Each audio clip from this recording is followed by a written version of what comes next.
Close your eyes and let the quiet of the night carry you back through time. Beyond the rush of the present world, there are stories older than stone, whispered in the language of wind, river, and fire. In this journey, we walk softly among the ancient cults and sacred women of long ago, mothers, priestesses, and goddesses who were seen as keepers of life and mystery. Their symbols and songs still glow in the quiet corners of history, waiting to be remembered. As you rest, let us drift together through 3 gentle hours of sacred stories, where every breath brings you closer to peace, and every word guides you deeper into dreams. If these stories soothe your spirit, you are welcome to subscribe and return each night. And if you wish, share in the comments where you are listening from, so that our circle of dreamers can stretch softly across the world. The night is quiet. The world grows softer. You are safe, resting in the silence of this moment. Drift now into a time long before memory, a time when the earth itself was seen as a mother, when mountains were her bones, rivers her flowing veins, and the sky a great cloak she wrapped around her children. In this chapter, we return to the dawn of sacred mothers. We walk slowly into the oldest whispers of humankind, where the first stories were not written, but sung in firelight, in rhythm, in dream. The earth was seen as womb, a womb that held rivers, fields, and stars. To the people of old, every stone, every tree, every breath of wind was alive, alive with a mother's warmth, alive with a mother's care. The hunter, resting by the fire, saw the curve of the moon above him and thought of it as a mother's breast. The farmer, bending to the soil, felt the ground swell with seeds and saw the belly of life itself. The sacred mothers were everywhere, in rain, in thunder, or in the glow of dawn. And in the deep silence of night, close your eyes. Imagine a valley at the edge of prehistory. The sun has just set, and the people gather near a circle of stones. The stones rise like ancient sentinels, their shapes worn smooth by wind and age. At the center burns a fire. The flames rise, soft and orange, dancing like a heartbeat against the dusk. Around the fire sit the people, faces painted with ash and ochre, voices low and slow. They tell of the great mother, the one who gave them birth, the one who cradled them in her arms of earth. Her breath was the wind, her eyes the stars, her song the river flowing into the sea. The sacred mothers took many forms. In caves, figures were carved of stone and bone, small figures with rounded bodies, figures of life, figures of birth. These carvings were held close, carried through migration, buried in the soil of new homes, symbols of protection, symbols of promise, symbols of the cycle that never ends. For those who carried them, the figures were not idols, but reminders. Reminders that all life came from the mother, reminders that every breath was part of her endless womb. The stories say the mother's body was the land itself. Her skin was the fertile soil, her tears, the rains that made the crops grow, her laughter, the songs of birds at dawn. When rivers flooded, it was her milk spilling over. When mountains shook, it was her body stretching, reminding her children that she lived. In every rise and fall, there was care. There was rhythm. There was the eternal cycle of mother and child, life and death, birth and return. Listen and drift into the image of the first gardens. Imagine women kneeling at the river's edge. Their hands press seeds into the soil.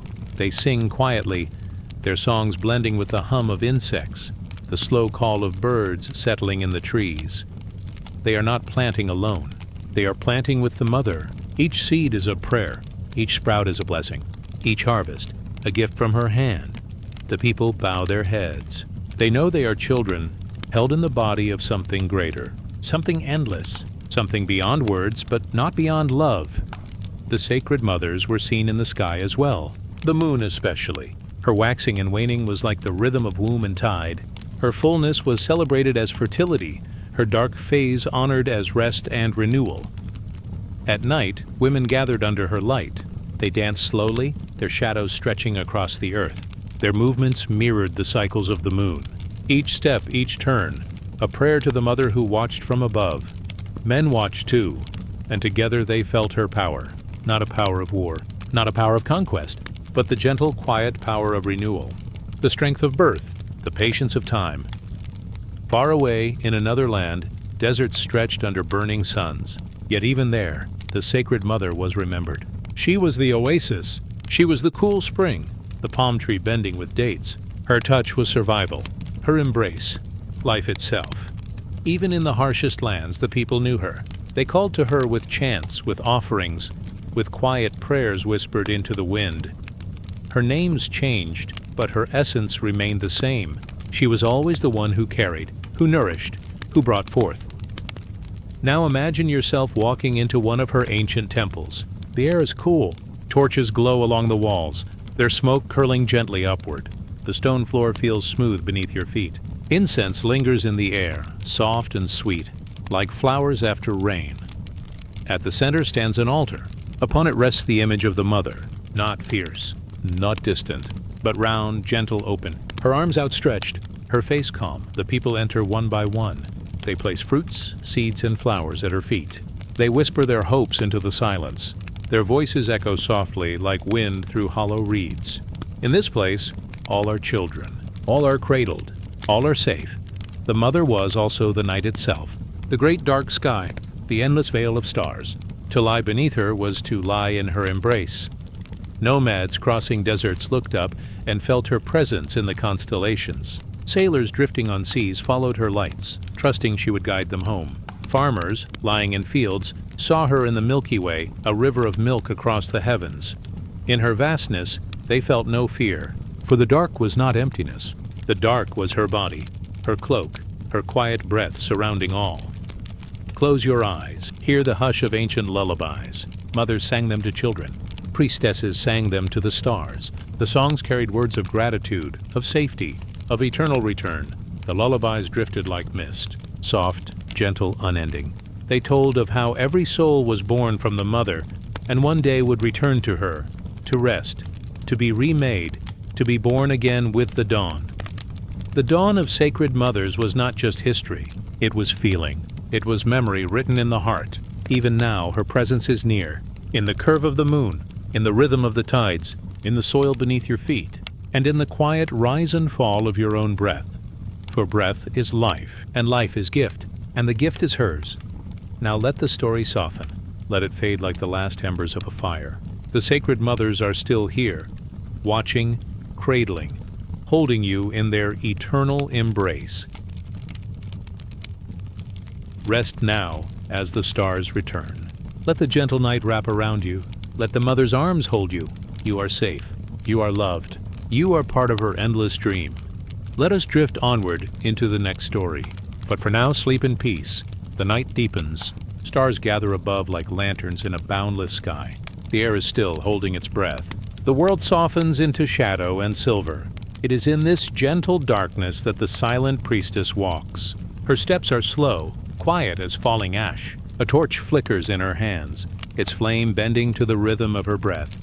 She does not speak. Her silence is her power. Her silence is her prayer. The temple lies ahead. Its columns rise like tall trees, stone branches reaching toward the stars. The doors stand open, welcoming her into a chamber of twilight.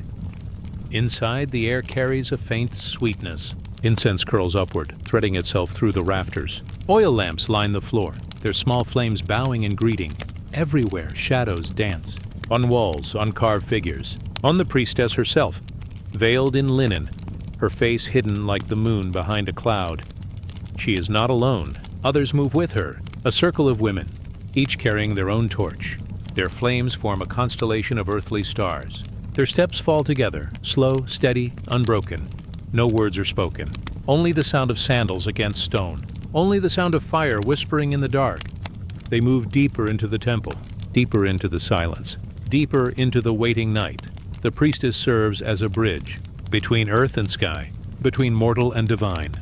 Her silence is not emptiness. It is fullness, like a vessel that holds still water. Her torch does not only light her path.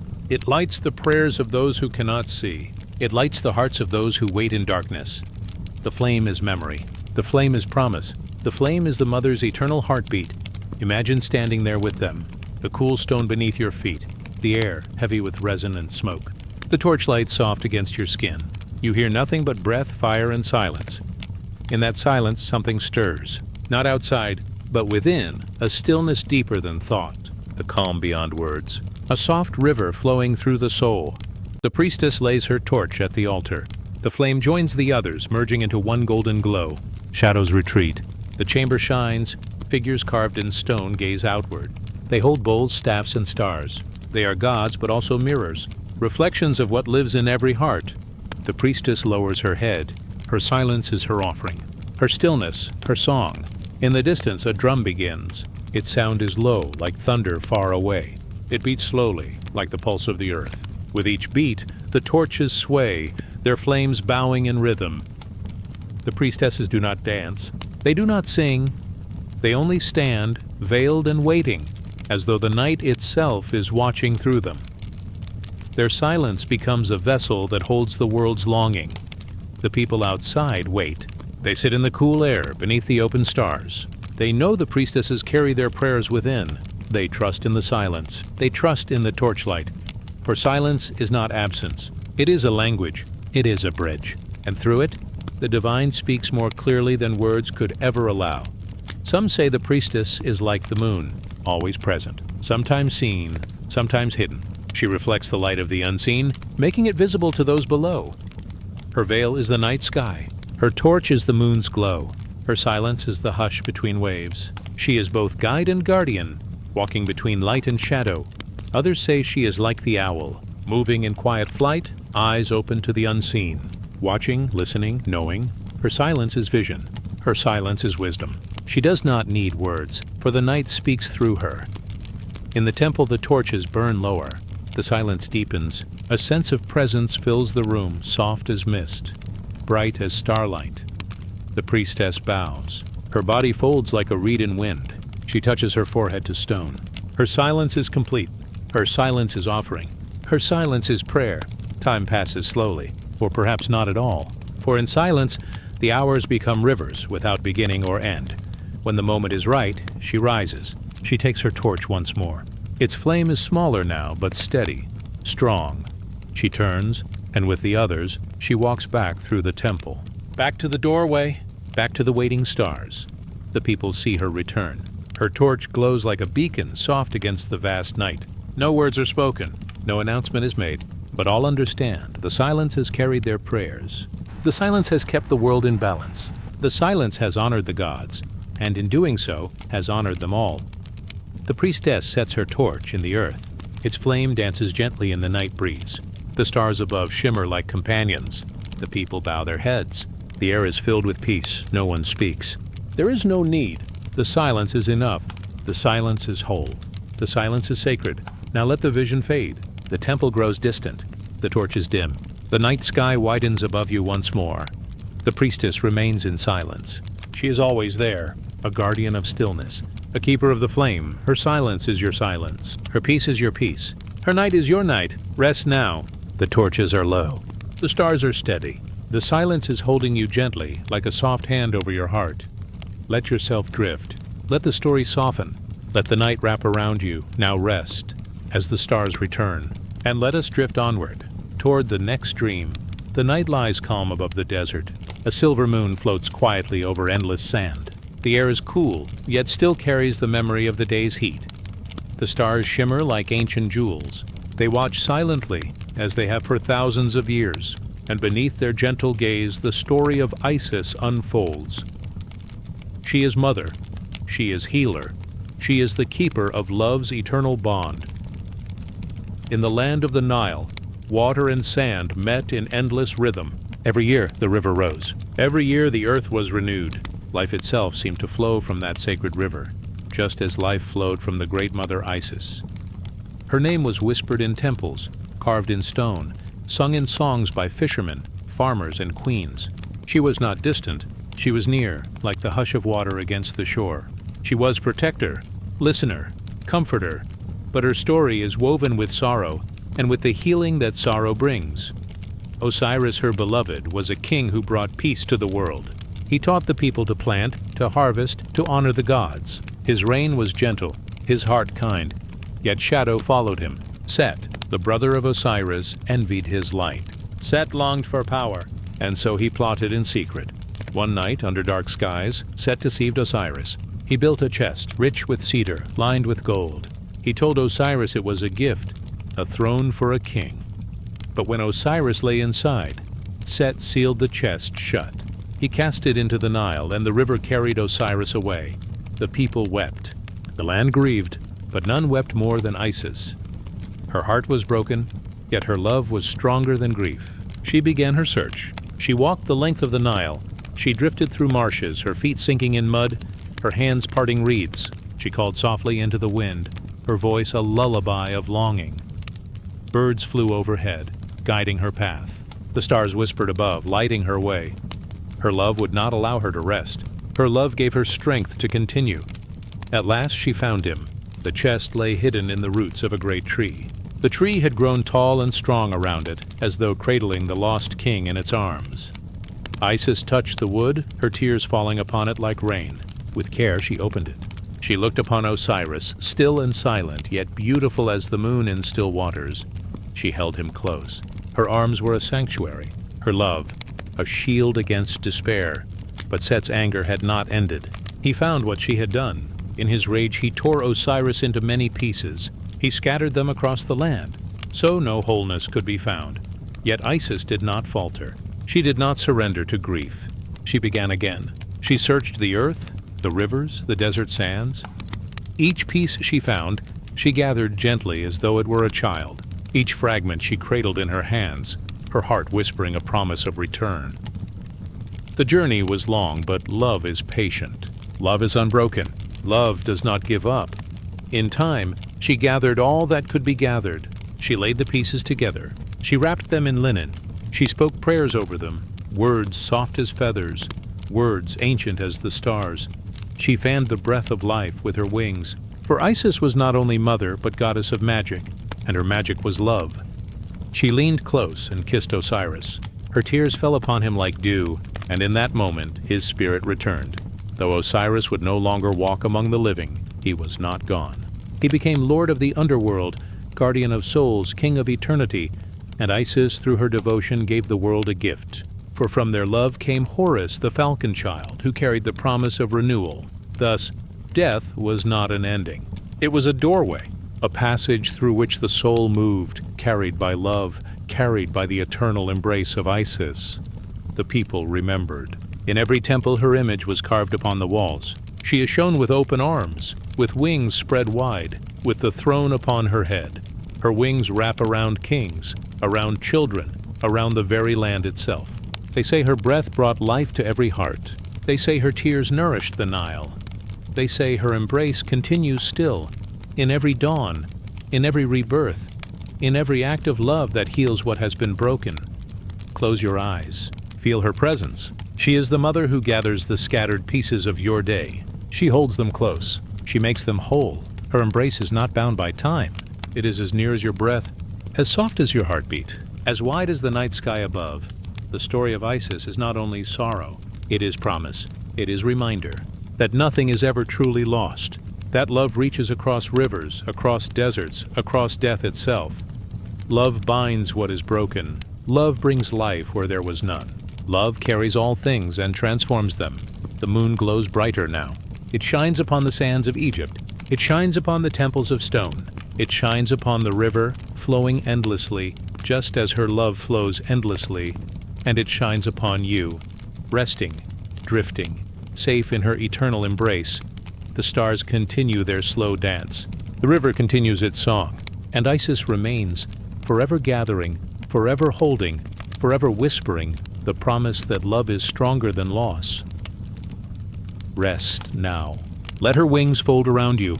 Let the night cradle you as she cradled Osiris. Let your breath fall steady like the flow of the Nile. The story softens. The flame grows dim. The embrace remains. Now rest as the stars return, and let us drift onward into the next dream.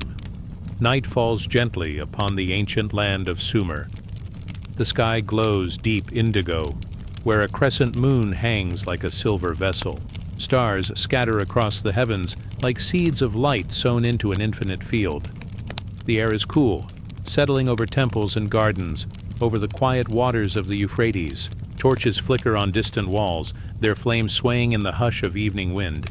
And in this sacred stillness, the story of Inanna begins. She is queen of heaven and of earth, mistress of love, of fertility, of radiant light. Her throne shines among the stars. Yet even she, bringer of joy, bringer of life, will walk into shadow.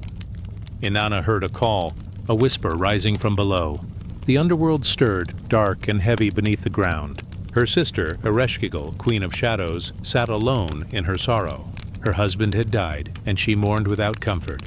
Inanna felt the pull, the deep ache of her sister's grief, and so she chose to go down, to leave behind the bright throne of the heavens, to walk the long road into silence. But the underworld is not entered freely. It is a place where pride dissolves, where all that is worn upon the surface must be laid aside. Still, Inanna prepared. She clothed herself in splendor, a crown of shining lapis lazuli upon her head, a necklace of glittering beads upon her breast. Her robe, royal and radiant, flowed like the dawn. On her wrists, golden bracelets, and in her hands, the rod and ring of power. She stood as queen, bright as the morning star. Then she turned her steps downward. The path to the underworld was long. It wound past fields, past rivers, past mountains that rose like dreaming giants. And finally, she came to the first gate. The guardian stood before her, silent, stern.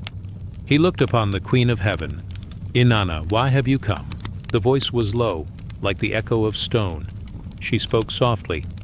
"I have come to see my sister, to share in her mourning." The gate opened, but the guardian demanded a price. "Remove your crown," he said, "for no one enters wearing pride." And so Inanna bowed her head. Her crown was taken. Her hair fell loose upon her shoulders. She passed through the gate. At the second gate, she was stopped again. "Remove your necklace," the guardian whispered, "for no one enters with adornment." Her necklace of beads was lifted away. The glitter faded from her chest. She stepped onward, a little less bright, a little more bare.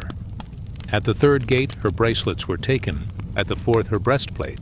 At the fifth, her ring of power. At the sixth, her staff. And at the seventh, her robe itself, flowing down like a final stream of light, until she stood naked, stripped of all that she had carried, Queen of Heaven no longer, but a woman, soft and fragile, yet unbroken. She entered the halls of the underworld.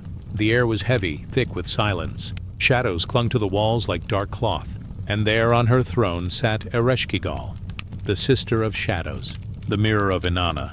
Her face was stern, yet her eyes glistened with endless sorrow.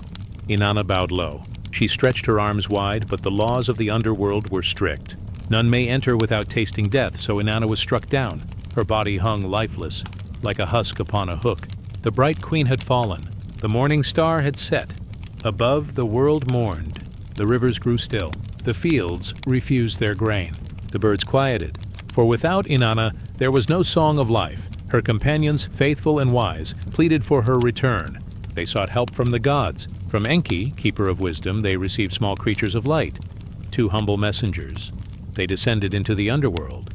They crept through shadowed gates. They found Ereshkigal, wailing in her pain. Her cries shook the walls of stone. The messengers did not turn away. They did not silence her grief. They echoed it. They spoke gently. "Yes, O Queen, your sorrow is deep. Yes, your burden is heavy." And in their listening, in their compassion, her heart softened. Moved by their kindness, Ereshkigal granted them a gift. They asked for the body of Inanna, and so she allowed it. The lifeless form of the queen was returned. With food of life, with water of life, she was restored. Breath returned to her lips. Color warmed her cheeks. And once more Inanna rose, but she did not rise unchanged. She had walked through shadow. She had surrendered all. She had faced silence and returned with wisdom.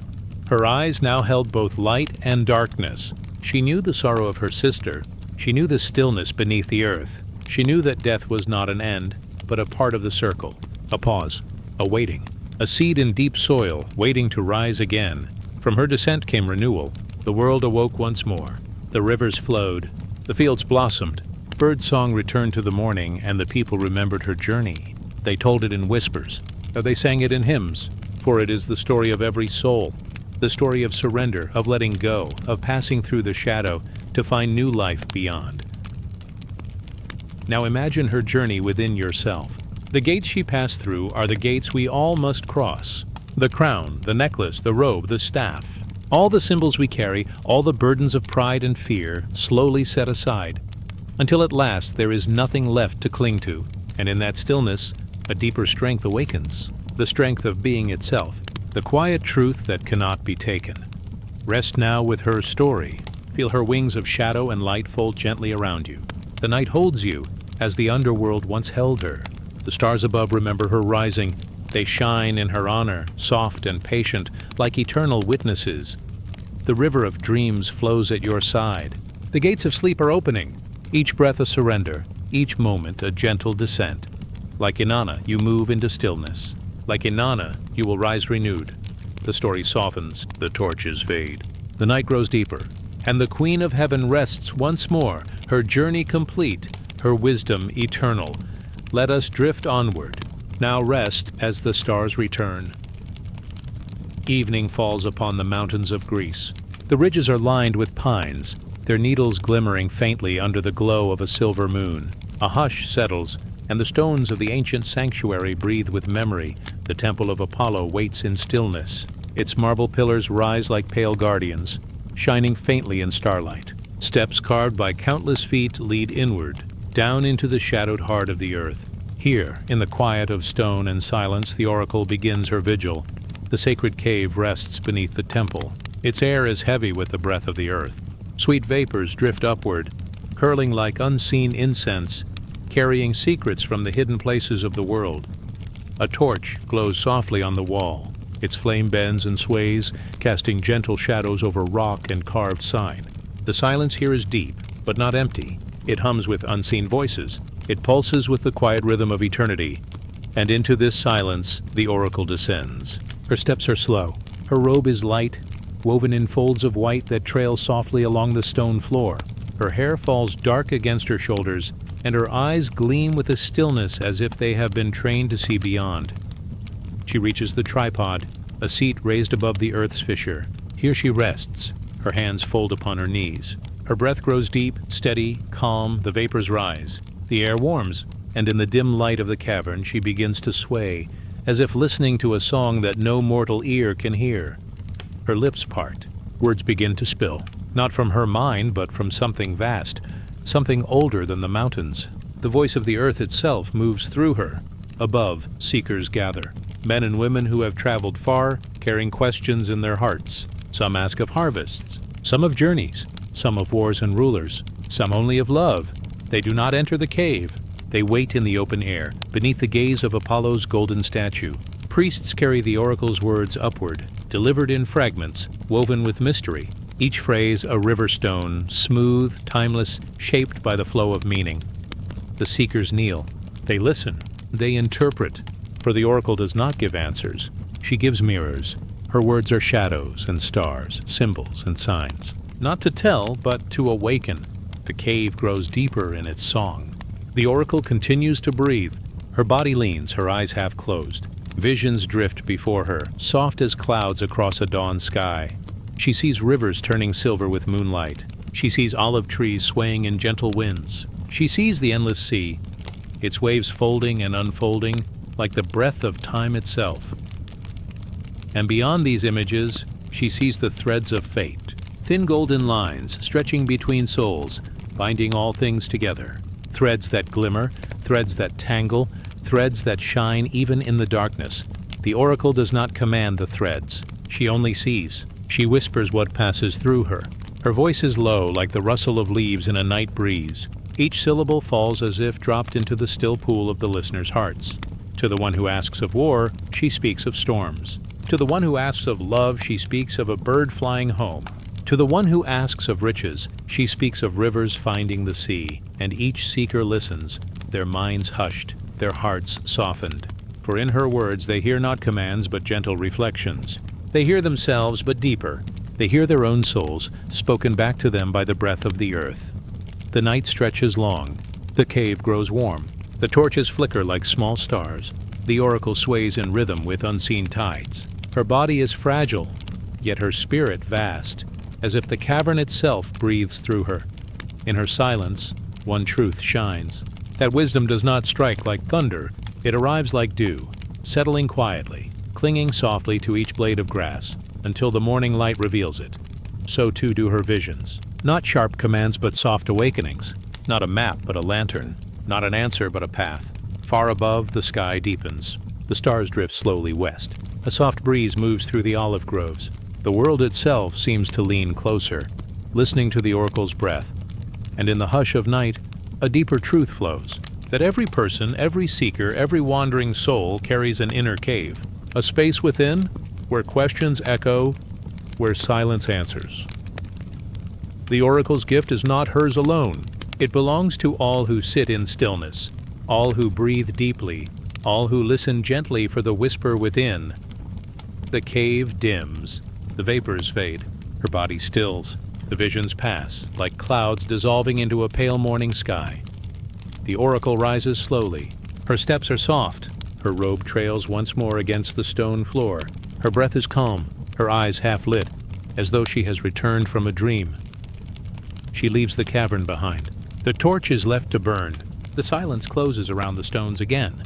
The earth breathes on, eternal and patient, and those who received her words, they do not leave unchanged. Some walk with lighter steps, some with hearts newly opened, some with questions still burning but softened now, gentled by wonder.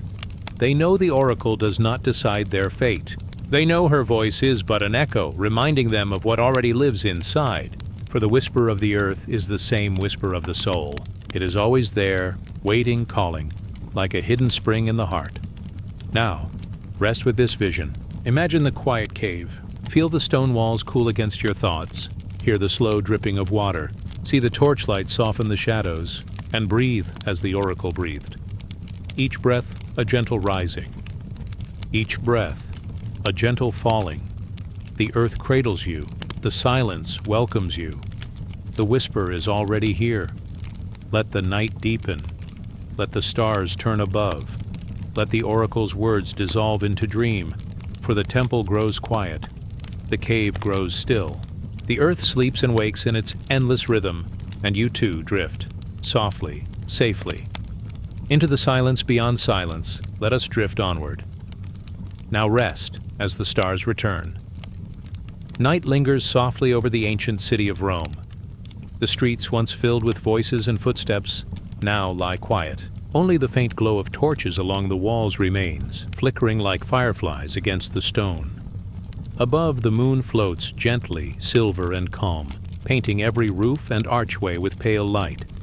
In the stillness, the city seems to breathe, as though the stones themselves remember.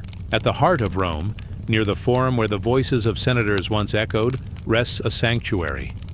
It is small, almost humble, compared to the towering temples of gods and emperors. And yet, within this sanctuary burns a flame that no storm has ever been allowed to extinguish. It is the flame of Vesta, goddess of the hearth, the flame of continuity, of home, of life itself. The temple is round, like the circle of the earth, like the endless turning of time. Its roof once shone with bronze, catching the morning sun. Its columns stand like guardians, white and silent. Inside, the air holds the scent of ash and warm stone, a fragrance that clings gently to robes and hair. Here, the eternal flame flickers, golden and alive, its dance never ceasing. Around this flame move the Vestal Virgins, chosen priestesses of Vesta. Their steps are soft, their robes white, their veils trailing like quiet clouds. They are the fire keepers, guardians of Rome's most sacred breath. From childhood they were chosen, sworn to 30 years of service, 30 years of tending the living heart of the city. Their lives were not their own, but belonged to the goddess. Yet in this service they held power unlike any other women of Rome. They walked unharmed in the streets, their presence sacred. They carried the trust of the people, and even emperors bowed to their blessing. But above all, they tended the flame. Listen now, as the night deepens, and imagine the temple within its circle of stone. The air is hushed, though the faint sound of the Tiber can be heard in the distance, moving like a lullaby through the city. Inside the sanctuary, a single Vestal kneels before the fire. Her hands rest gently upon a small bundle of sticks, laid carefully into the glowing embers. She does not rush. She does not break the silence. She only listens to the soft crackle of wood, to the voice of the flame itself. The flame is more than light. It is memory. It is Rome's past. Rome's present, and Rome's hope for tomorrow. So long as it burns, the city lives. So long as it burns, the homes of every family are blessed. From this eternal hearth, sacred fire is carried into households. It is given to brides on their wedding day, placed gently in new homes. It is shared at festivals when the people gather to honor gods and ancestors. The fire of Vesta is never only for the temple. It belongs to every dwelling, every table, every roof under the sky. The Vestals guard this gift as one guards the breath of a sleeping child. They watch day and night. In shifts, they rise before dawn to feed it and remain through the dark hours, ensuring it never fades. Even in storms, when thunder shakes the city, the temple is calm, the flame steady. It is said that if ever the flame dies, Rome itself will falter. So it is watched, with care that never wavers. Now imagine the soft faces of these women, veiled in white, lit only by the golden shimmer. Their eyes reflect the dance of firelight, gentle and distant, like stars caught in water. Some are young, still learning the rhythms of their sacred duty. Some are older, their hands steady from years of tending. Together they form a circle of devotion, bound by silence, by ritual, by trust. When dawn comes, the city wakes again. The markets open, the fountains flow, the voices rise, but within the round temple, the same fire burns. Unmoved by the noise of the world, it glows quietly. The people know it is there. They walk past the temple, glancing with reverence, feeling comfort in its hidden warmth. Like a heartbeat they never see, it is always present. The Vestals live not only with fire, but with time. 30 years is their devotion, 10 years of learning, 10 of service, 10 of teaching. 3 decades bound to the flame, and when their vow ends, they leave the temple, free to marry, free to live as they wish. Yet many remain unmarried, for after living so long with the sacred, the ordinary world feels far away. Still, they carry the peace of the hearth with them wherever they go. Close your eyes now, and feel what they felt. The gentle warmth upon the face, the steady glow, neither fierce nor weak, but balanced and calm. The silence broken only by soft crackles, as if the fire whispers secrets in a language older than words. It speaks of beginnings, when the first hearths were lit in caves. It speaks of mothers gathering their children close, telling stories in the glow. It speaks of journeys, when wanderers carried sparks in clay pots to kindle new homes. It speaks of Rome, and of you, and of all who keep fire as a friend. Fire is not only heat, it is spirit. It is the reminder that life continues, that night will always give way to day. The Vestals knew this.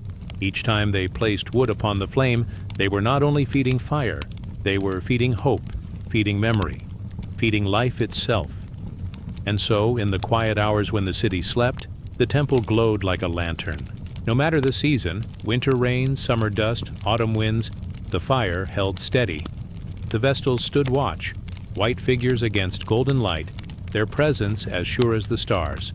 Perhaps you too have known a flame like this, a candle in a darkened room, a fire in a hearth while the world outside is cold.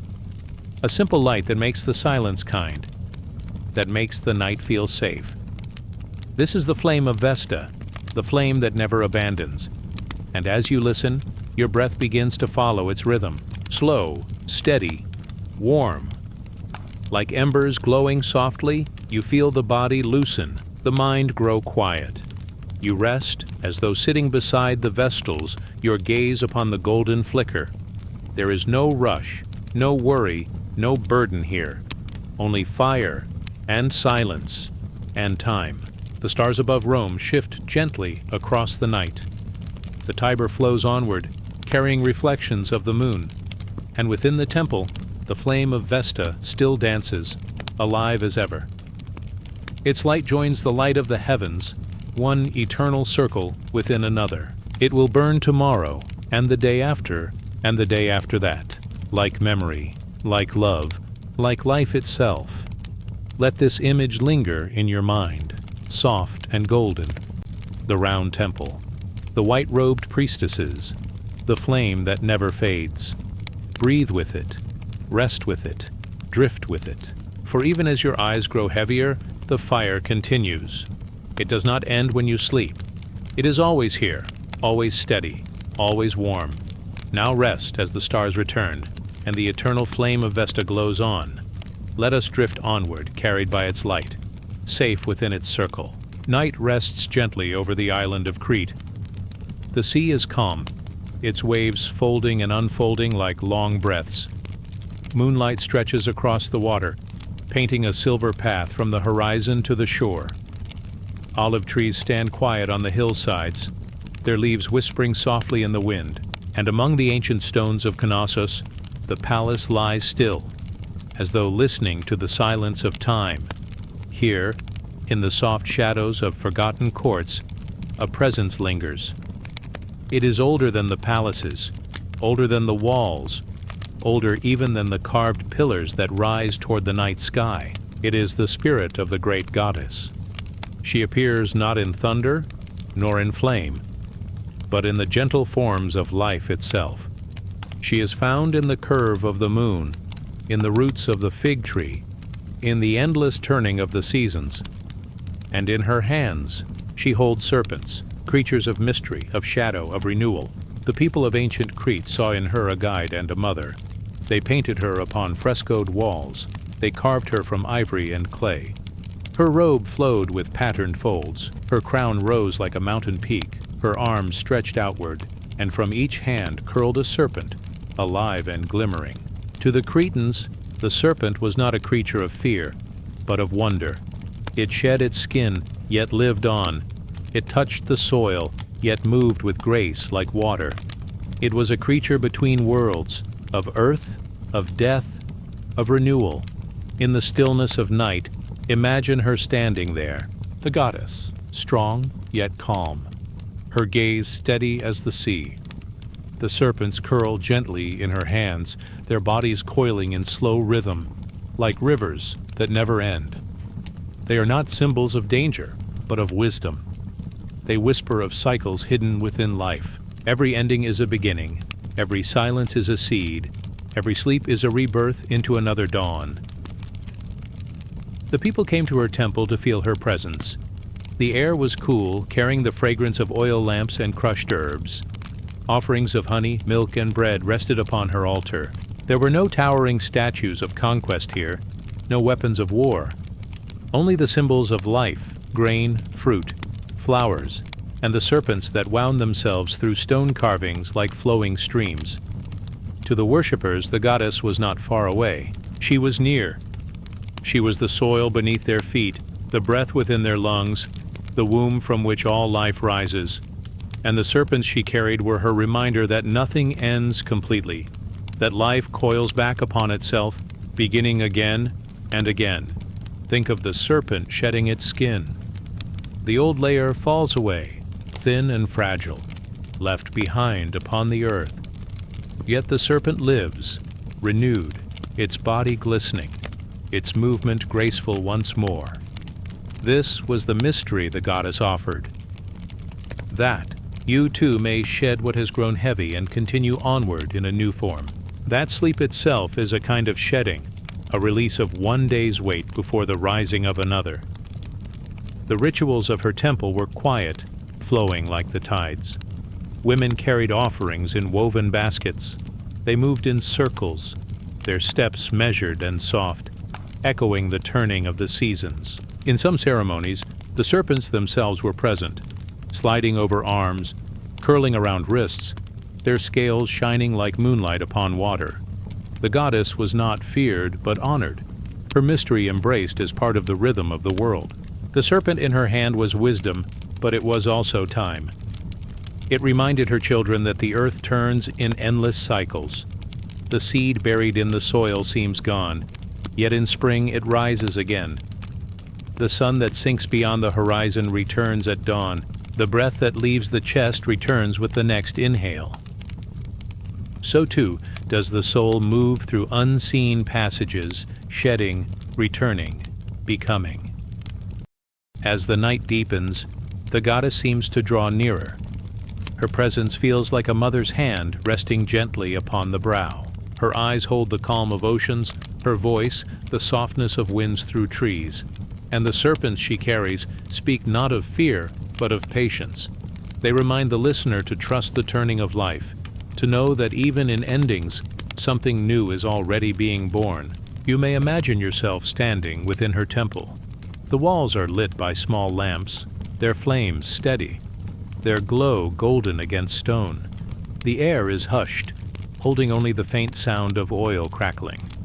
Before you, the goddess stands, her figure strong yet gentle. Her arms are open, the serpents winding slowly like living rivers. You feel their rhythm, steady and calm, and your own breath begins to follow. Slow and steady, soft and endless. In her presence, burdens slip away. The old layers, like the serpent's skin, fall behind. What was heavy grows lighter. What was restless grows still. You are safe in the circle of her arms, in the gaze of her timeless eyes. She asks for nothing, but she offers peace, the peace of knowing that life renews, always, in silence and in cycles. Beyond the temple, the sea continues its song. Waves rise, waves fall, and yet the ocean is never lost. The moon wanes, the moon waxes, and yet the light never truly fades. So too does life ebb and return, coiling like the serpent, endless in its flow. Now, rest in the rhythm of the goddess's presence. Feel the coils of time loosen around you. Feel the old layers fall away, leaving only what is light, what is new, what is soft. The serpents whisper of hidden renewal, and you listen without effort, drifting deeper. The goddess watches, her arms open, her flame steady, her wisdom endless. And as your body grows heavy with rest, you may imagine her temple fading into night. The lamps dim, the sea quiets, the island sleeps beneath the silver gaze of the moon. But the goddess remains, within and beyond, carrying her serpents, carrying her promise of renewal. Every ending is a beginning. Every silence is a seed. Every sleep is a rebirth into another dawn. Let us drift onward, soft as the sea, calm as the serpent's coil. Now rest as the stars return, and the goddess keeps watch in the quiet of the night. The desert night is wide and endless. The sands lie cool beneath the starlight, stretching farther than the eye can see. Wind drifts softly across the dunes, shaping them, smoothing them, like a hand folding cloth. Above, the heavens gleam, each star glowing in quiet harmony, and there, brighter than the rest, rests the light of Venus, the evening star. It shines steady, low on the horizon, a lamp in the sky. For the ancient peoples of Mesopotamia, this star was not only light, it was a presence, a guide, a mother. They called her Inanna. They called her Ishtar. She was the star mother, shining in both dawn and dusk. She rose before the sun. She lingered after twilight, watching, guiding, guarding. When shepherds led their flocks across wide fields, they lifted their eyes to her glow. Her light was a compass, a promise that even in darkness, they were not alone. When sailors pushed their small boats across winding rivers, the star shone above, steady as the breath of the world. And when lovers, poets, and dreamers lay awake, beneath the desert sky, her radiance touched them, reminding them of beauty, of wonder, of a love larger than themselves. She was called the Queen of Heaven, and yet she was near. She did not dwell far from human hearts. She was woven into their songs, their prayers, their quiet hopes whispered in the dark. She was a mother who listened, who wrapped her children in the soft fabric of her light. Imagine now the city of Ur. Long ago, the streets are hushed, the air warm, carrying the scent of clay and oil lamps. High above the houses rises the ziggurat, tier upon tier, climbing toward the stars. Priests and priestesses ascend its steps, slow and steady, carrying offerings of dates and incense. At the summit, they pause beneath the open sky. There, they lift their eyes to Venus, the star mother, gleaming with her eternal glow. Her temples were built not with thunder, but with care. Walls painted with lions, gates adorned with flowers of stone, altars carved with patterns of sky and earth. Within them, lamps burn through the night, echoing the eternal flame of the star above. Worshippers bowed not in fear, but in reverence, asking her guidance in journeys, in love, in the quiet turning of fate. The Star Mother was a goddess of many faces. She was gentle, yet strong. She was a protector, yet she was also the flame of desire, the spark of creation. But above all, she was the light in the night sky. She was the rhythm of evening and morning, the reminder that darkness is never complete. That light always lingers, even at the edge of shadow. Think of her as the desert travelers once did. The sands stretch endlessly. The horizon is vast, without end. The night can feel heavy, silent, and wide. Yet above, her star shines. It is enough. It is a beacon. It is the presence of something greater, watching, guiding, comforting. She was called the bringer of love, the keeper of cycles, the one who moved between heaven and earth. When Venus disappeared for a time, sinking into the horizon, hidden by the sun, her people told stories of her descent, her passage into shadow, but always, always she returned. Her light came back, faithful as the seasons, as steady as the beating of the heart. This was her promise. That light may fade, but it does not vanish. That absence is only a pause, a breath, before renewal. That each soul too may wander into shadow and yet return shining brighter than before. Imagine now the shepherd beneath her sky. His flock rests, scattered like stars across the grass. The night is still, broken only by the low murmur of sheep. He lifts his gaze, and there she is, the evening star. It seems to speak without words. Rest, you are not alone. My light is with you. Imagine the sailor on the river, his small boat gliding silently over black waters. The reeds whisper along the banks, frogs call from the shallows. Above, the Star Mother gleams. He guides his course by her glow, trusting her light as he would trust his own breath. In her, he finds safety. Imagine the dreamer lying upon the sand, eyes open to the heavens. The world feels wide, the night eternal. And yet, in the shining of Venus, the dreamer feels held, as though the sky itself were a mother's embrace. In her glow is comfort, in her glow is hope. The people of Mesopotamia sang hymns to her. They called her Radiant Torch, Shining One, Queen of Evening. They knew her as both fierce and tender, both distant and near. But to those who looked up from quiet paths, she was simply light, gentle, constant, eternal. The desert itself seemed to breathe with her rhythm. Dunes shifted, rivers wound, winds carried the scent of earth.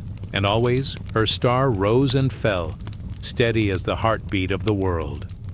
The Star Mother reminded her children that they too were part of this rhythm, that their lives, their loves, their losses were not scattered or forgotten, but woven into the vast sky, held in the glow of her eternal light.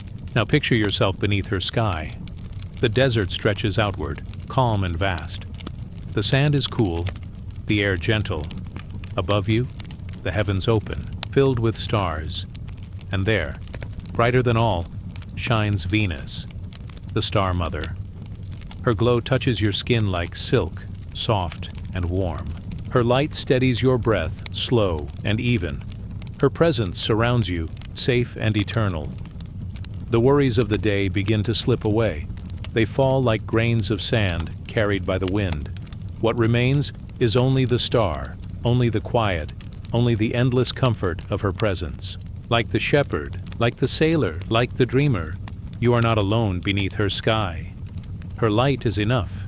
Her light is always enough. The star, Mother, continues to shine steady on the horizon. Her glow is a bridge between night and dawn, between earth and sky, between silence and song. She is the memory of all who have ever looked upward, the guide of all who have ever wandered, the comfort of all who have ever longed for peace. And so, let her light carry you now. Let it hold you as you drift, soft and slow into deeper rest, like the serpent shedding its skin, like the moon waning and returning, like the star disappearing only to rise again. You are part of the endless cycle, held, renewed, embraced. Let us drift onward beneath her sky. Now rest, as the stars return, and the Star Mother keeps watch over the desert of night. The night is calm. Above, the sky is washed in velvet darkness, and the moon lingers like a silver lamp hung in eternity. You drift into its glow, soft as a candle's breath, steady as the tide. The air is cool, carrying the scent of still waters and quiet fields. Here begins the tale of the Sisters of the Moon, ancient women whose spirits danced with the sky, reflecting the endless rhythm of light and shadow. In old myths, the moon was not one, but three. She was a family of sisters, each holding a face of time. The first was the maiden, bright and rising, the young crescent lifting in the east. She brought beginnings, spring winds, and the promise of dreams not yet lived. Her light was gentle, a whisper upon the horizon, like a shy smile breaking through clouds. The second was the mother, full and round, glowing like a pearl upon dark waters. Her arms stretched wide across the heavens. She carried the fullness of life, harvests, ripened fields, the warmth of children at her breast. Her face was serene, a mirror of love's completeness. When she appeared, people gathered in fields and temples to sing, to dance, to pray for abundance. The third was the elder, the waning moon, her shape fading into shadow. She carried wisdom in her silence and endings in her hands. Her light was thinner, softer, as though drifting away into the folds of night. She was the keeper of memory, the guide of souls into the quiet beyond. She reminded all that endings are not to be feared, but to be embraced as part of the circle.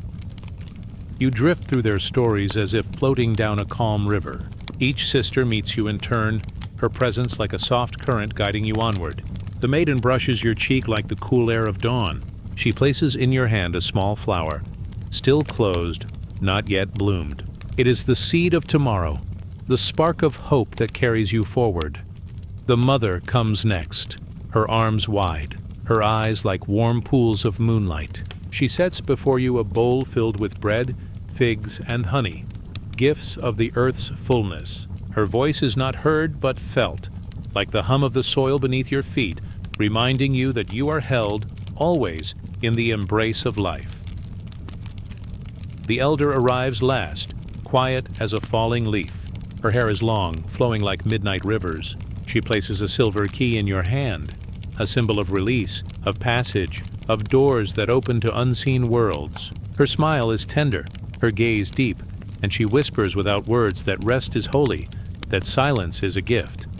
In many lands, these sisters were known by names, but their essence was always the same. In Greece, they were linked to Selene, Artemis, and Hecate, maiden, mother, and crone, weaving together the fabric of night. In Celtic lands, they were the triple moon goddess, carved upon stones and whispered in rituals by firelight. In distant temples, they shone as different faces of one eternal being, reminding mortals that life flows in cycles, not straight lines. The people looked to them for guidance. Sailors measured tides by their faces. Farmers watched crops grow under their glow. Dreamers followed their light into visions and soft imaginings. The sisters taught that to live is to move in rhythm, to rise, to shine, to fade, and to rise again. You drift further now, carried on the glow of the full moon. Her silver light falls across quiet waters. The ripples shine like threads of silk, weaving a tapestry across the lake. Each wave is a heartbeat, each glimmer a memory. The mother moon is at her height, and her light wraps around you like a soft blanket. But even as you float in her embrace, the elder waits gently, reminding you that nothing stays forever. The river must flow, the moon must wane, and yet with every ending, the maiden waits just beyond the horizon, ready to be born again. This is the secret the sisters hold, that nothing is lost, only changed, only renewed. As your body softens into rest, you feel the rhythm of these sisters in your own breath. the inhale, the maiden fresh and rising. The fullness of the chest, the mother complete and abundant. The exhale, the elder fading into silence. And then the cycle begins again. Simple, endless, eternal.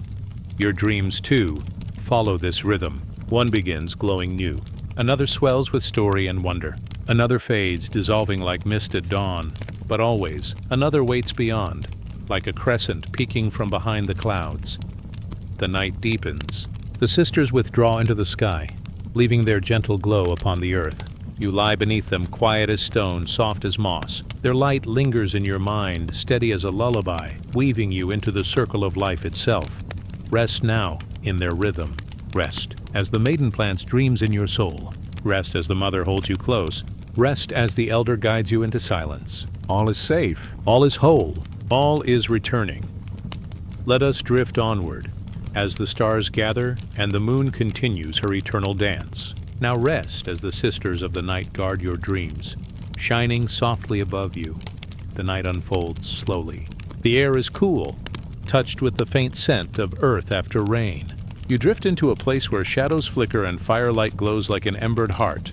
Circles of women gather in the warmth of the flames, their movements gentle, their voices low and rhythmic. Here, in the stillness of ancient time, begins the story of the sacred dancers of fertility. Long before stone cities rose, long before temples touched the sky, people turned to the earth as mother. She was the soil beneath their feet, the rains that kissed their fields, the seed that swelled in secret darkness before bursting into life. To honor her, women gathered in circles, moving together as one body. Their dance was not only for beauty, but for prayer. Every step, every turn, was a petition to the ground itself, asking for ripening fruit, for flowing water, for healthy children, for life in abundance. The circle formed around fire, for fire was the sun brought down to earth. Its warmth called to the sky to remember the fields, to bless the animals, to feed the rivers. Bare feet touched the dust in rhythm, beating soft patterns that echoed like heartbeats. The ground received their steps as though listening. The earth answered with a quiet strength, invisible but felt. The women moved slowly, arms raised, skirts swaying in time with the flames. They turned together, clockwise, as though following the sun's path across the heavens. Their circle was unbroken, endless like the seasons. At times, they bent low, brushing fingers across the soil, as though waking it from slumber. At other times, they lifted high, hands reaching toward the stars like vines stretching to the light. Their bodies spoke the language of cycles. The rising of their arms mirrored the sprouting of shoots in spring. The fullness of their sway was the swelling of summer's fruit. The slowing of their steps, the folding of arms, was autumn's harvest. And when they bowed low into the earth again, it was winter's rest. The seed buried, waiting in silence. Around them the fire whispered. Sparks leapt upward like tiny prayers released into the night. The stars above seemed to lean closer, watching, joining the rhythm. The moon, round or crescent, was always their companion, marking the time of planting and of birth. Each flicker of light became a thread between sky and soil, between spirit and flesh. Sometimes they sang as they danced, not words of heavy meaning, but tones that carried like wind across open land. Low hums, rising chants, voices weaving together into one flowing sound. The song was not for human ears alone. It was for the earth, for the rain, for the hidden seeds listening in the dark.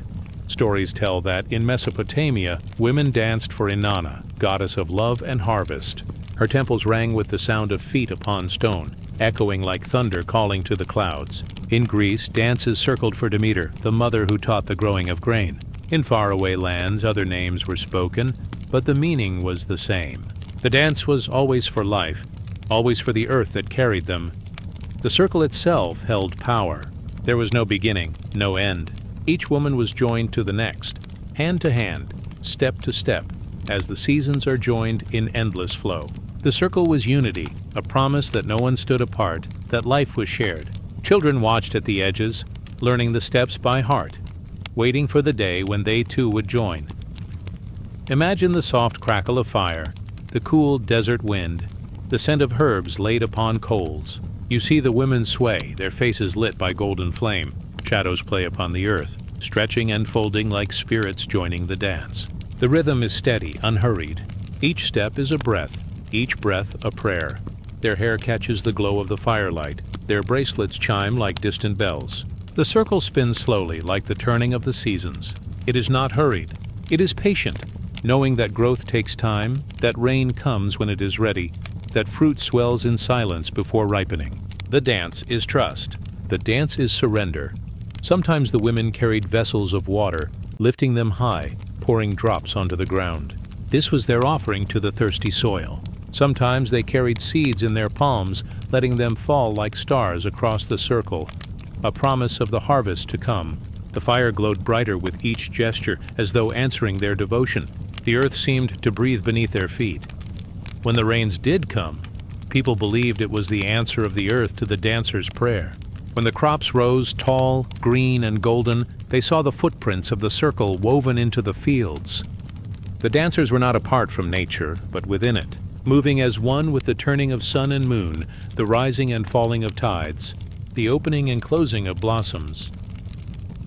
You feel the rhythm now, not with your feet, but with your breath. Inhale, the lifting of arms, the rising of life. Exhale, the bowing low, the return to soil. Inhale, fullness, abundance, the ripening fruit. Exhale, release, stillness, rest. The dance lives within you, even as you lie still, listening, resting. The women's steps fade, but their circle remains, unseen, yet eternal. It is the cycle of birth and growth, of harvest and return. It is the rhythm of rivers, the pulse of stars, the breath of your own chest. In every heartbeat, the dance continues. The fire burns lower now, embers glowing like red jewels in the night. The dancers bow, pressing hands to the ground, thanking the earth for listening. They rise, slow and graceful, their voices soft as wind in tall grass. The night closes around them, but the circle they made lingers, glowing in the spirit. You drift with them into stillness. The fire fades, the earth breathes, the stars turn silently above.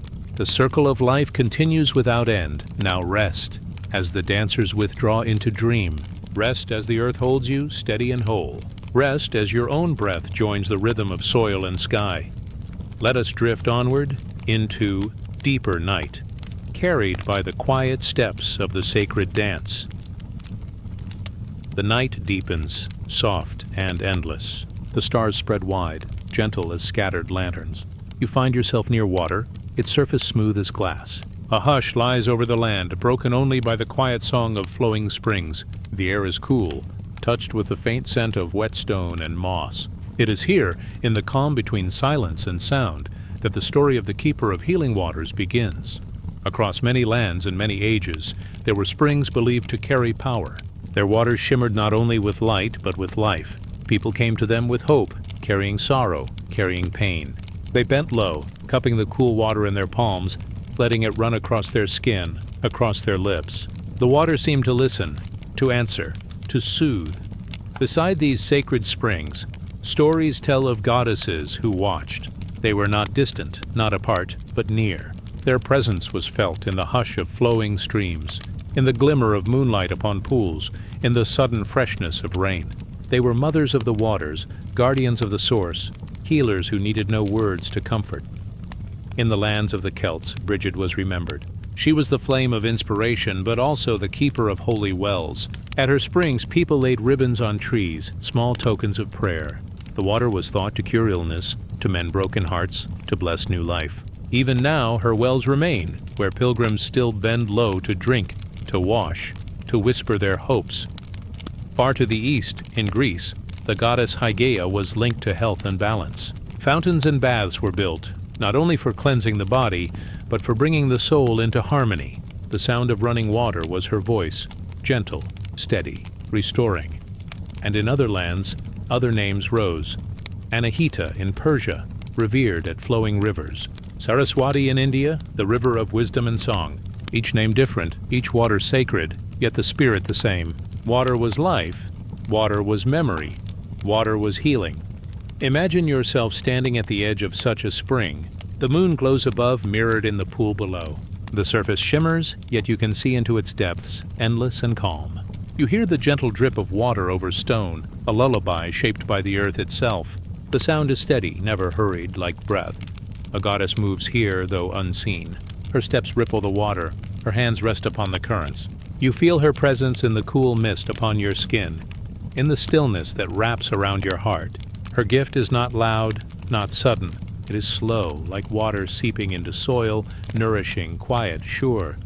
The people of long ago knew the truth carried by these waters. Illness may visit, sorrow may stay for a while, but both are softened by time. Just as stone is smoothed by the stream, the spring does not rush, it does not force. It flows, and in flowing, it heals. Pilgrims knelt at the water's edge. Some bathed wounds, letting the coolness soothe the ache. Some washed their faces, carrying away grief with each drop. Some only listened, letting the sound sink into their hearts until calm returned. They left offerings, flowers, coins, carved wood, whispered breath, not payment but gratitude. The spring gave freely, and so they gave in return. The water itself was seen as a mirror of the spirit. Clear and flowing, it showed truth without judgment. When stirred, it shimmered with light, like the soul touched by kindness. When still, it held silence, like the mind in peace. The goddess of the waters was both mother and healer. She knew the secret of patience, of listening, of waiting for the right moment. She taught that healing is not always quick, but it is always possible. Just as streams carve valleys, just as rivers wear paths through stone, so too does time carry away sorrow, if the heart allows. Stories say that when the moon was full, the water glowed brighter. Silver light pooled on its surface, as though the heavens poured their blessing into the spring. Those who came at such nights felt their burdens lift, like mist rising from the earth. They spoke of dreams clearer, of sleep gentler, of hearts lightened. It was said that the goddess herself leaned close at these times, touching the water with her hand, so it carried even greater strength. Imagine dipping your fingers into this spring. The water is cool, almost weightless. It slides across your skin like silk, leaving behind a quiet calm. You let it flow across your hands, your face, your chest. Each drop carries away heaviness. Each ripple carries a blessing. The goddess does not speak in words, yet you hear her. Her voice is the song of water over stone. Her touch is the coolness that seeps into you. She is with you in silence, in rest, in every gentle breath. In many lands, rivers themselves were seen as mothers. They cradled villages, they fed crops, they gave fish and travel. To drink was to share in their life. To bathe was to be wrapped in their embrace. The people built altars on the banks, carved prayers into stone, laid garlands upon the surface. They knew that water was not just substance, but spirit. Every spring, every river was a path back to balance. It was a reminder that no wound is forever, no sorrow unending. As long as water flows, life continues. As long as life continues, healing is near. The night deepens still. The stars lean closer, reflecting in the pool. The fireflies drift like sparks across the air, gentle companions to the spring. The goddess remains, unseen but near, keeper of the healing waters. Her presence lingers in every drop, in every ripple, in every hush of flowing sound. You rest beside her spring now. Your breath falls into the rhythm of the water, slow, steady, unbroken. You are held in calm as countless others were held before you. The water whispers, all things pass, all things return, all things are renewed. Its voice carries you into peace. Now the pool grows still. The stars gather themselves into deeper night. The air softens. The earth sighs. The spring flows onward. Endless, eternal. Rest now as the keeper watches. Rest as the waters flow. Rest as your heart joins their quiet song. Let us drift onward into sleep, into stillness, into healing. The night is deep and still.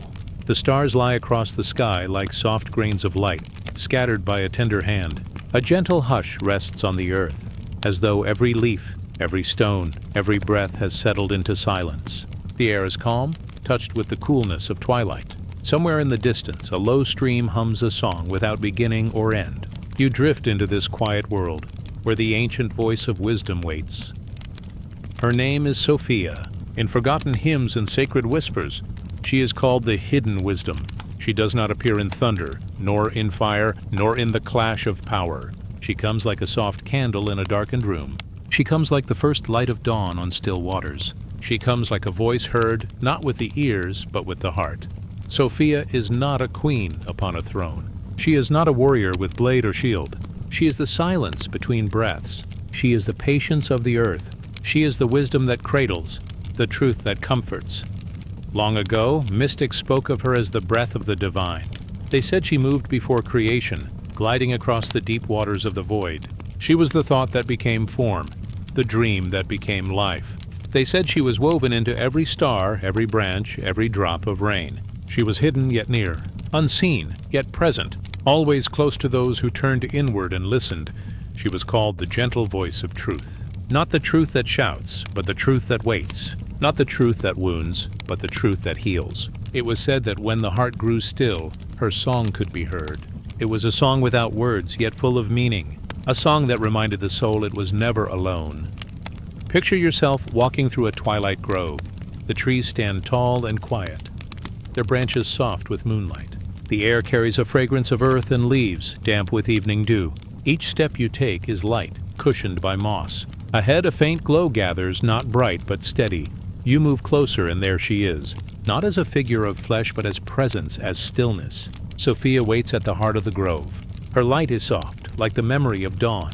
Her form is woven from silence and stars, from shadow and glow. She does not speak, yet you feel words around you, inside you. They fall like gentle rain, nourishing the roots of your being. Wisdom, she reminds, is not hidden far away. It is not locked in distant mountains, nor buried beneath heavy stones. It is near as breath. It moves in kindness shared, in patience given, in silence kept. It rises when anger softens, when grief is held tenderly, when hope stirs again. She whispers that wisdom is like a river. It does not shout, yet it shapes valleys. It does not force, yet it finds its way. It flows around obstacles, and in time it wears them smooth. It nourishes, it carries, it connects all things. The ancients told that Sophia was present in every age. To some she appeared as a dove of peace, to others as a mother cradling her children. To some, as a guiding star in night's vastness. To others, as a flame that never burned out. She was always there, always hidden, always waiting for those who sought not power, but peace. Her wisdom is gentle, because true wisdom does not harm. It is quiet, because true wisdom does not need to boast. It is healing, because true wisdom binds what is broken and restores what was lost. Imagine sitting now in her grove. The earth is cool beneath you, the sky above vast and calm. The trees stand like guardians, yet they are soft, not stern. Sophia's light surrounds you, not dazzling but warm. She leans close, though she does not move. She listens, though you do not speak. She comforts, though no hand touches you. You feel her presence, and with it, a sense of rest. She carries your heaviness without weight.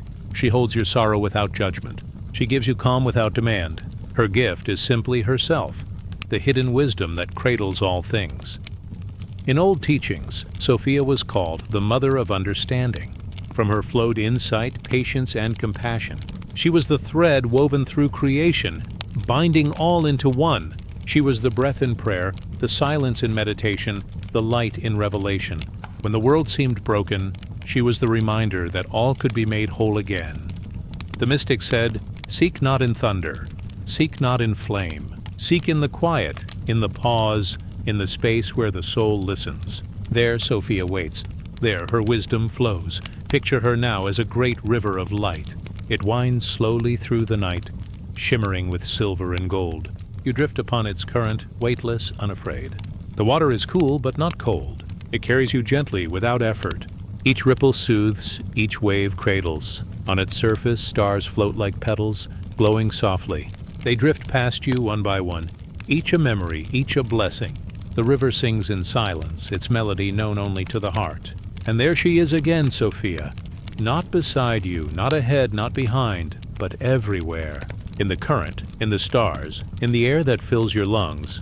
Her message is simple. Rest. Rest in the knowledge that truth is gentle. Rest in the assurance that wisdom is near. Rest in the comfort that you are carried. She tells you that life does not always need to be solved. Some things may simply be lived. Some paths may simply be walked. Some mysteries may simply be held, like seeds waiting to bloom. Sophia whispers that the heart's deepest knowing comes not from striving, but from stillness. Not from noise, but from silence. Not from hurry, but from patience. The grove fades into night. The river flows into dream. The stars draw a curtain across the sky. Sophia remains, hidden yet near, eternal yet gentle. You rest in her wisdom now. It cradles you like a mother's arms, like a river's flow.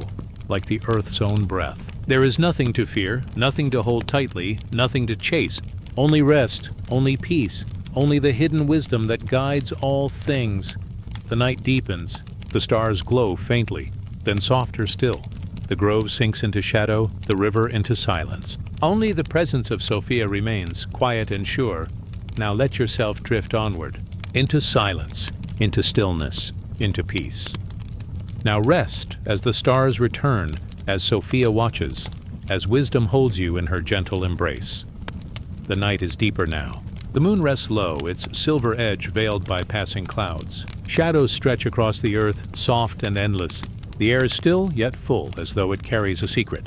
You enter this quiet depth, where silence is wide and dark, yet strangely tender. It is here in the unseen that the Dark Mother waits. She is not the mother of dawn. She is not the mother of harvest. She is the mother of endings. She is the one who holds the night, the one who guards the threshold between here and beyond. Her name was whispered in many lands. Some called her Hecate, standing at the crossroads with her torches. Some knew her as Kali, dancing upon the ashes, fierce yet protective. Some honored her as Hel, keeper of the hidden underworld. But though her names were many, her embrace was one. The Dark Mother was not feared, but revered. For in her shadows lived the mystery of rest. In her silence lived the promise of return. She was the night that followed the day, the soil that cradled the seed, the pause between breaths. Picture yourself moving into her temple. It is not built of marble, nor lit with fire. It is a cave, vast and echoing. The walls glisten with drops of water, like tears that never fall. The air is cool, carrying the scent of earth and stone. A small flame flickers in the distance, steady but dim, guiding you inward. There, in the heart of the cavern, she waits. The Dark Mother is not shaped in flesh, but in shadow. Her form is wide as the walls, deep as the ground, endless as the sky. She does not step forward. She surrounds you. She enfolds you, not with arms, but with silence. Those who honored her knew that endings were not punishments, but passages. They knew that to fall into her embrace was not to be lost, but to be carried. The ancients told stories of her as a goddess of the unseen. They said she guided souls along secret paths, where no light shone, yet where peace could still be found. They said she held the keys to doors that no mortal hand could open. She was the guardian of thresholds, the keeper of mysteries. Like the new moon, hidden and dark, she was present even when unseen. Like the soil covering the seed, she sheltered life until it was ready to rise again. Like the hush of winter, she prepared the way for spring. Her embrace was not always gentle, but it was always necessary. To some, she was the storm that ended the old. To others, she was the silence that closed a story. To all, she was the mother who never turned away. The Dark Mother whispered that not all light heals and not all darkness harms. For just as night brings rest, so endings bring renewal. Just as shadows give depth to the world, so mysteries give meaning to the soul. She taught that the unseen holds power, that the hidden has worth, that in silence, wisdom waits. Picture her now as the vast night sky. Her cloak is woven of stars, but her face is hidden in shadow.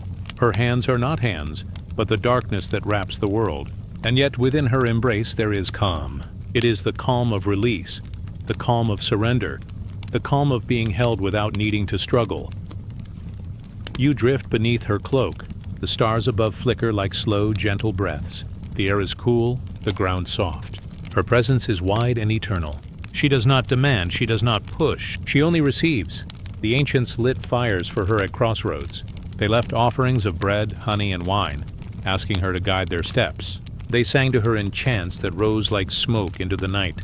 They called her when they needed endings, when they sought visions, when they wished to step safely into the unknown. For she was not only the mother of shadows, she was the mother of courage. To honor her was to honor the truth that life and death walk together, that day and night are one dance, that beginnings are born from endings, and endings open the way for beginnings.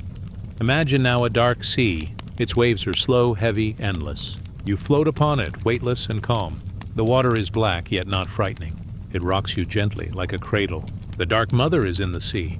She holds you in its depth, keeps you safe upon its surface. You let go of all effort. You drift. The water carries you. The shadows surround you. The night enfolds you. Here, nothing is demanded. Here, everything is released. Some said she was the keeper of hidden wisdom, that the truths too deep for daylight belonged to her. She whispered them not to ears, but to dreams. She showed them not in words, but in symbols. The raven flying at dusk, the serpent shedding its skin, the seed splitting in silence beneath the soil. These were her teachings, that endings are transformations, that silence is a language, that darkness is not the absence of life, but the womb of its return. In her embrace, sorrow was honored. Tears were not denied, but gathered, like rivers feeding the sea. Loss was not dismissed, but carried, like a child in arms. She did not erase pain, but she gave it a resting place. She let it dissolve slowly, like salt in water. She made space for grief to soften into peace. For the Dark Mother's gift was not to erase, but to transform. Not to banish, but to cradle. Not to end, but to prepare for what is next. The cave fades into the vastness of night. The sea spreads wide, its waves slower now, gentler still. The stars above are dim yet steady. The Dark Mother remains, unseen but near. Her embrace is endless. Her presence is quiet. She holds you not in fear, but in peace. Now the night deepens further. The stars grow softer, as if closing their eyes. The air cools, still and comforting. The Dark Mother whispers one last truth, that to rest is holy, that to surrender is safe, that in the unseen you are never alone. So let yourself drift onward, into her embrace, into her shadow, into her stillness. Now rest as the night folds around you. Now rest as the stars return to their hidden places. Now rest as the Dark Mother holds you in her eternal quiet arms. The night air is cool. The stars rest above like quiet lamps, steady and kind. A gentle breeze moves through unseen branches, carrying the scent of pine and damp moss. You drift through this dream world step by slow step until the forest opens before you. Here waits the grove, hidden, sheltered, sacred. It is not marked by walls of stone, but by the living circle of trees, standing as silent sentinels beneath the sky. The grove is old, older than cities, older than carved temples. Its roots stretch deep into the earth. Its leaves whisper in tongues forgotten by time. This was a place where people came with reverence, not for kings or palaces, but for the spirit of life itself. The ancients believed that here, the earth breathed more freely, that here, the soul of nature could be felt in every rustle, every bird call, every shaft of moonlight breaking through the canopy. Guarding this grove were women, women of the forest, keepers of its secrets. They were not queens crowned in gold, but they were honored with quiet respect. Their crowns were woven of wild herbs. Their robes were the flowing shadows of branches. They moved in silence, yet the grove answered them. Birds tilted their heads to their song. The deer lingered near their firelight. The wind softened when they prayed. Picture the grove at dusk. The last traces of sun have slipped behind the horizon. The trees are dark, tall and watchful, their branches bending into a great circle above. At the center burns a small fire. Its glow gentle and steady. Around it, the guardians gather. They carry baskets of grain, bowls of water, jars of honey, not for themselves, but for the spirit of the forest. For they knew the trees had souls. They knew the birds carried messages. They knew that to walk in the grove was to step inside the breathing heart of the world. The women sang in low voices, soft and winding as streams. Their words were not of power, but of praise. They thanked the soil for its patience. They thanked the rivers for their song. They thanked the winds for carrying seeds across the earth. Their voices rose and fell like the rhythm of a lullaby. As they sang, the trees seemed to lean closer. The fire bent with the breeze, swaying in time to their chant. The grove itself seemed to exhale as though listening. In many lands, people told of sacred groves. In Greece it was said that Artemis walked among the trees, her steps leaving trails of silver light. In the north, the groves were honored as the dwelling places of unseen spirits, guarded with reverence. In Celtic lands, the Druids gathered in oak groves, believing that wisdom flowed through branches into their minds. And always women were present, priestesses, singers, healers, guardians, for they carried within them the patience of the earth and the rhythm of its cycles. The grove was not only a temple, it was a teacher. Each tree held a lesson. The oak spoke of strength, standing firm through storms. The willow whispered of softness, bending without breaking. The pine sang of endurance, holding its green even in winter. The women listened. They placed their hands upon bark, their ears upon roots, and in silence they received the wisdom of the trees.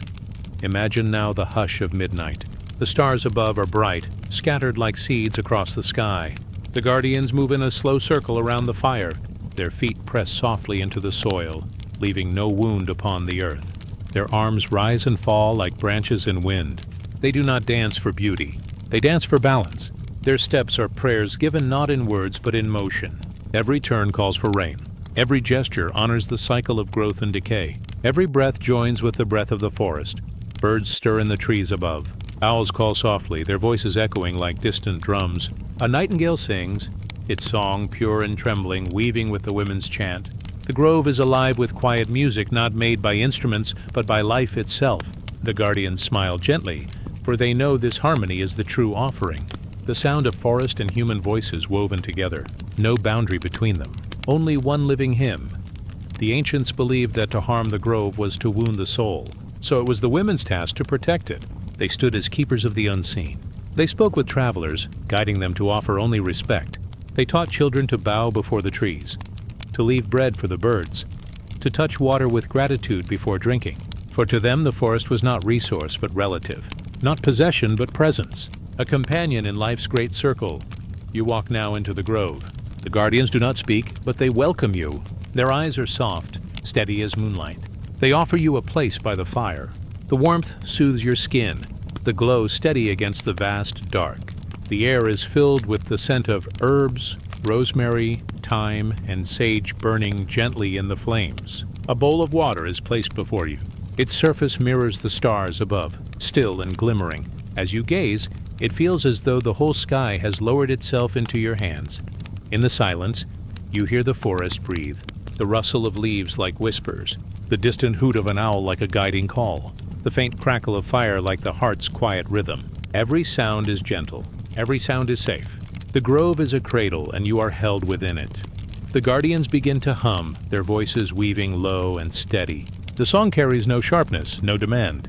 It drifts like mist through the branches, curling into the night air.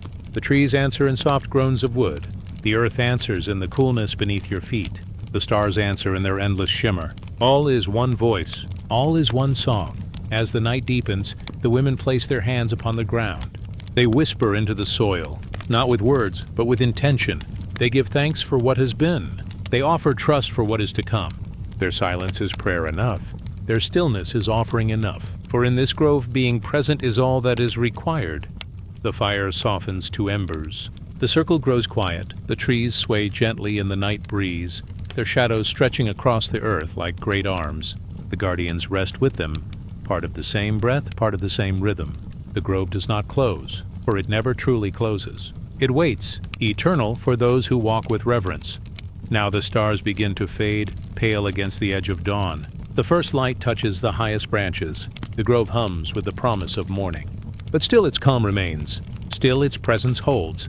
The guardians watch, their eyes steady, their hearts unshaken.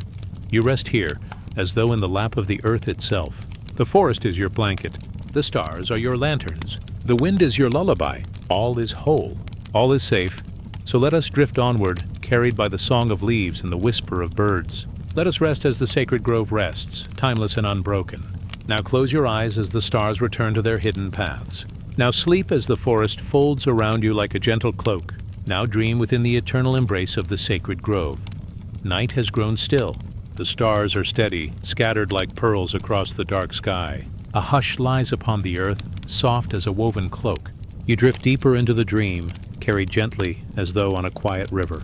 And in this dream, you come upon a circle of women gathered beneath the endless heavens. The circle glows with candlelight. Flames flicker, small and golden, resting in clay bowls placed upon the earth. Their glow moves like fireflies, lighting each face with warmth. The women sit close together, their voices low, their hands resting upon one another. They form no line, no row, no sharp edge, only a circle, perfect and unbroken. The circle is a symbol older than memory. It has no beginning, no end. It holds all within it, yet leaves nothing outside. For this reason, circles were honored across many lands. Some said they reflected the moon's eternal phases. Others said they mirrored the wheel of seasons. To sit in a circle was to join the rhythm of the universe itself. These women are keepers of that rhythm. They are mothers and daughters, sisters and friends, priestesses and healers. They are not bound by one land or one time. They are many, yet they are one. Their circle has been drawn in desert sands, in forest clearings, in stone temples, and in humble huts. Wherever women have gathered, the circle has appeared. And wherever the circle has appeared, the spirit has been kept alive. Their voices rise, a soft chant carried on the night air. It is not a song of sorrow, nor of joy alone. It is a song of life itself. Low and flowing, it moves like water over stones, wrapping the circle in a gentle tide. Some hum, some whisper, some close their eyes in silence. Yet all are joined. Their sound weaves together like threads on a loom until the song is whole. Above them, the stars seem to listen. The moon bends closer, pale and tender.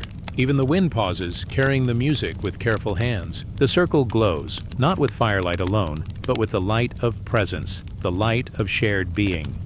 In ancient times, people said circles of women held the power to heal, not by spell or force, but by presence. For when one voice trembled, the others steadied it. When one heart ached, the others embraced it. When one hand fell weak, another lifted it. So the circle became more than gathering. It became sanctuary. It became renewal.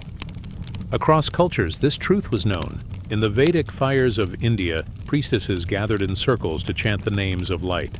In the Celtic lands, women wove garlands and danced in rings beneath the midsummer moon.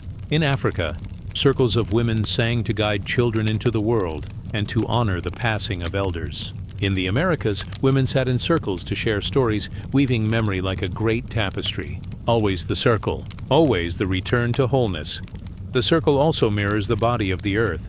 The horizon itself is a circle, wrapping all lands in one embrace. The sun moves in circles. The moon waxes and wanes in circles. The seasons turn in circles. Birth and death, too, are circles, endings folding into beginnings, beginnings flowing back to endings. The women know this, and so when they gather, they remind the world that it, too, is part of the eternal circle. You step closer in your dream, and they make space for you. The circle is never closed. It always opens for one more soul. A place is offered, soft and steady. You sit among them, and the warmth of the fire touches your face. The scent of herbs drifts in the air, lavender, sage, and wild thyme. Their fragrance is calming, guiding your breath into ease. The voices move around you like a gentle tide, lulling, steady, eternal. The women do not speak of tomorrow, nor of yesterday.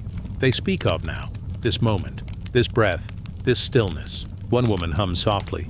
Another rocks in rhythm with the flame's slow flicker. Another traces circles into the soil with her fingertips, reminding the earth of its own eternal pattern. Each gesture is simple, yet together they form something whole. You feel it around you, within you. A gentle pulse, as though the world itself has a heartbeat.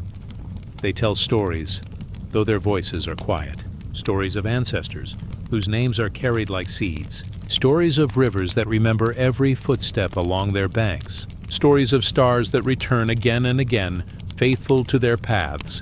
The stories are not sharp or loud. They drift like feathers in air, light and unhurried. Each story folds into the next, until they are no longer separate, but one flowing stream. The women smile, not at you, but with you. For in the circle there is no distance. You are part of the same whole. Your breath joins their breath. Your silence joins their silence. You are held not outside, not apart, but within. The fire lowers, its glow soft as embers. Shadows lengthen, stretching like long arms around the circle. The chant slows until it is no more than a hum. And then even the hum fades, leaving only the sound of night, the quiet hush of wind, the faint murmur of distant creatures, the steady rhythm of your own breath. In that silence you feel it, the eternal circle. It does not end with these women. It does not end with this night. It continues in every heart that remembers. It continues in every hand that comforts. It continues in every voice that sings, even softly, even alone. The women close their eyes. Their faces are calm, serene as still water. The circle does not dissolve, but rests. It will rise again, as it always has, as it always will. For the eternal circle is not bound to time. It moves with the stars, with the seasons, with the endless tide of being. Now the dream grows quieter still. The fire dims to ash. The women rest like statues of peace. The night folds around them, cradling all in stillness. You too are cradled. The circle holds you, just as it has held countless souls before. Safe, steady, eternal. So let us drift onward, with the circle unbroken. Let us rest within its embrace, where endings are beginnings, and beginnings are never lost. Now sleep as the stars turn above. Now dream as the circle turns within. Now rest as the eternal circle of women holds you in its timeless embrace.